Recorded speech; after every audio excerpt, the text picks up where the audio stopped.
Ang mga pangyayari po ngayon sa buong mundo, Israel, Iran, lindol sa kung saan-saan, meron ding sobrang init, you know, at in fact, yung global warming lalo pong lumalala. So, hindi niyo pa napagtatagpi-tagpi o napagtatanto-tanto yung mga sinabi ng Panginoong Hesukristo sa Matthew 24, di po ba?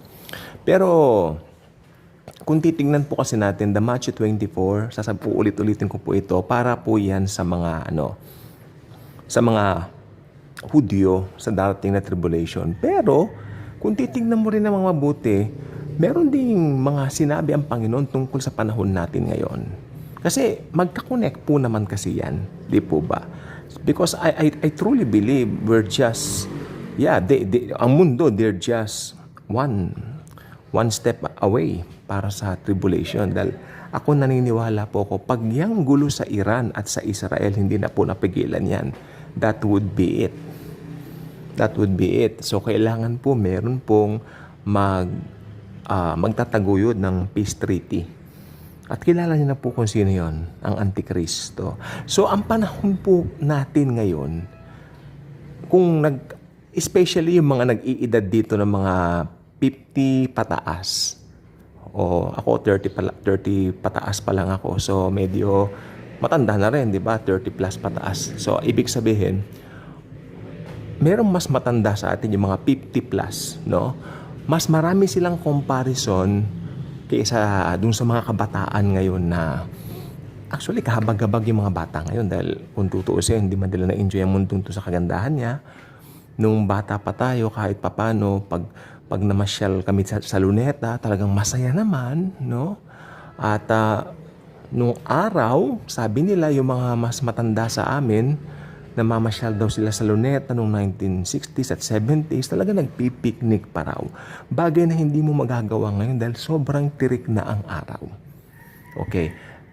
Those things, na mga bagay, alam po ba ninyong totoo talaga na kitang-kita yung pagbabago.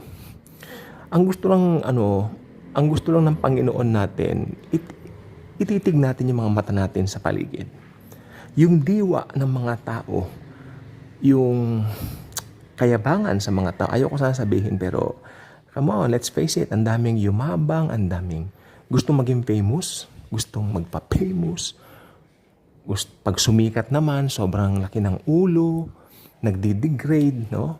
Meron pong isang artist o singer sa Amerika na babae, hindi ko napapangalanan, dinadown daw niya lahat yung mga colleagues niya.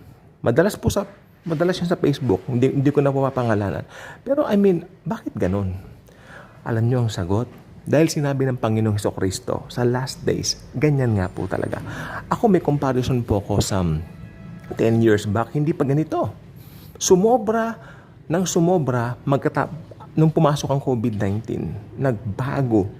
Sobrang nagbago ang panahon. Naging parang robot na ang mga utak ng mga tao. Nagkaroon na ng AI, nagkaroon na ng kung ano-anong mga invention na dumali ang mundo. Pero ano naman ang idinulat niyan sa behavior ng bawat tao, di ba? So, I mean, meron po talaga. It's talagang they're stepping closer sa tribulation, which I believe talagang malapit na po talaga yung paglabas ng Antichrist. So, anong mangyayari sa church bago lumabas ng Antichrist? Ira-rapture na po ang church. Jesus will rapture the church anytime. So, hindi po natin dapat katakutan yan. Ang church mara-rapture, pero yung mga maiiwan dito, sino po ba yung mga maiiwan dito? Simple, yung mga hindi ni-receive si Jesus as Lord and Savior. Sad to say, pero marami pong maiiwan dito. At talagang daranasin nila yung sobrang kapighati ang walang pangalawa na tinatawag nga po ng Biblia. Okay? So, yan lang po ang gusto kong i-share po sa inyo, isang katotohanan ng buhay na nakikita na po natin ngayon na papalapit talaga ang araw ng rapture. Malapit na po tayong dagitin ng Panginoong Hesukristo. So, kung hindi pa kayo subscriber sa ating channel, invite you to do so. Click the notification bell, share this video, share the love of Jesus. Thank you, and Jesus truly loves us all.